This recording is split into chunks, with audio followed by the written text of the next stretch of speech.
Hello guys, it's Darksigner here from the German Duel Masters channel. Welcome back to another deck profile video. Today I got for you the first place IDC 5 winning Warlord Elsonius list that I took first place with. But I can't take the whole credit for it because this deck was built together with Halfar and Hymne. So some weeks before the tournament we three together decided to play Elsonius in the 5th IDC tournament. And then we started comparing our builds and testing with the builds, and finally we agreed on this list for the tournament. And yeah, now I want to just start and explain some things. So in the first row, I think this is what was basically similar in all of our lists.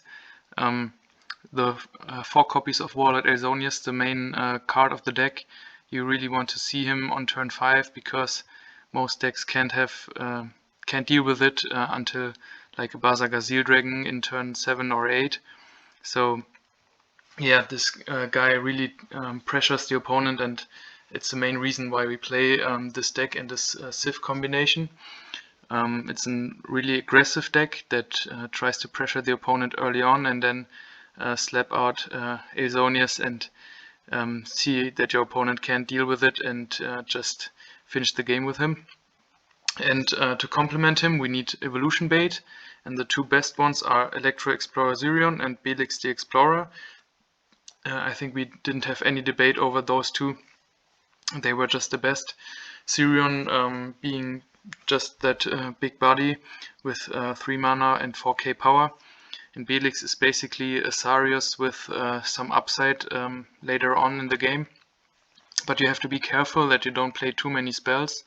We are currently on 6 spells in this deck, so you can play Belix in the early turns and don't have to take a spell out of your mana zone back, because that's what you want to avoid early on. And yeah, but he's still just so versatile and good, and yeah, there was some consideration of Belmol, but yeah, his drawback that he has to block is not too great. The upside of him is that he doesn't die to Searing Wave, but we ultimately didn't want to include him in this list. But for other Elsonius lists, he might be something that you want to consider adding in this deck. And then we go to the next row. We have 2 Petrova, Channel of Suns.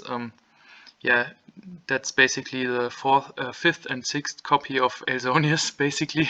If you can't see Elsonius, you want to drop Petrova on turn 5 and just boost your gladiators so your opponent can't deal with them with fire spells.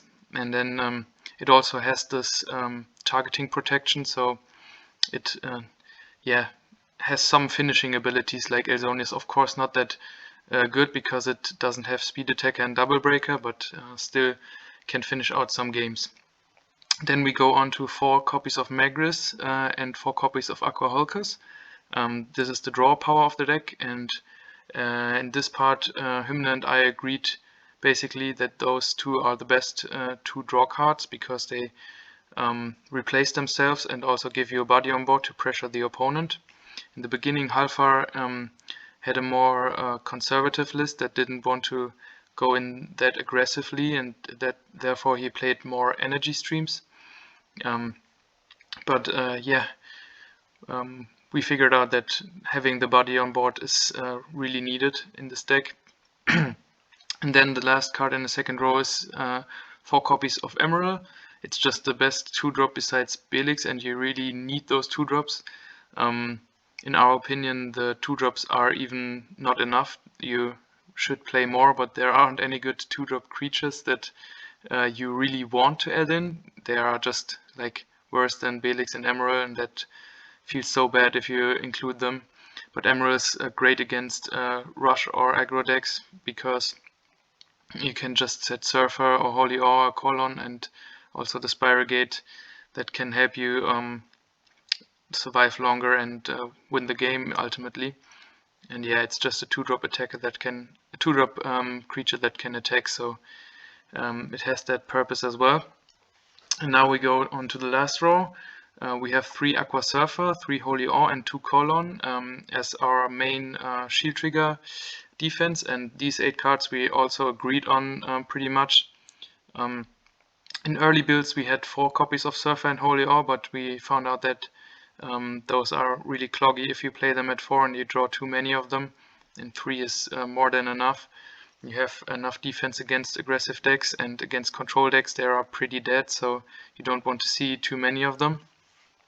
And yeah, the Colon is nice to follow it up after an Sirion, because you can basically kill any evolution bait your opponent has on board or any small threat he has, so that's also nice removal.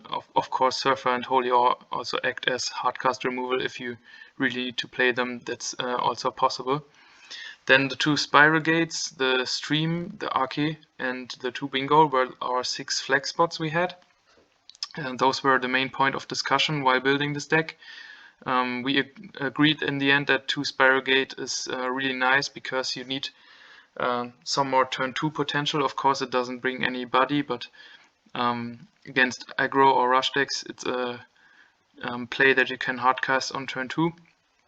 And also it's another shield trigger that can help you survive a bit longer. And yeah, you lack of good removal cards, and you really don't want to play Miraculous Snare, as you don't want to give your opponent shields. That's why Spiral Gate was just a perfect candidate, and it's also nice to recycle in the late game with Belix. Then the 1 Stream made the cut over an Illusionary Merfolk.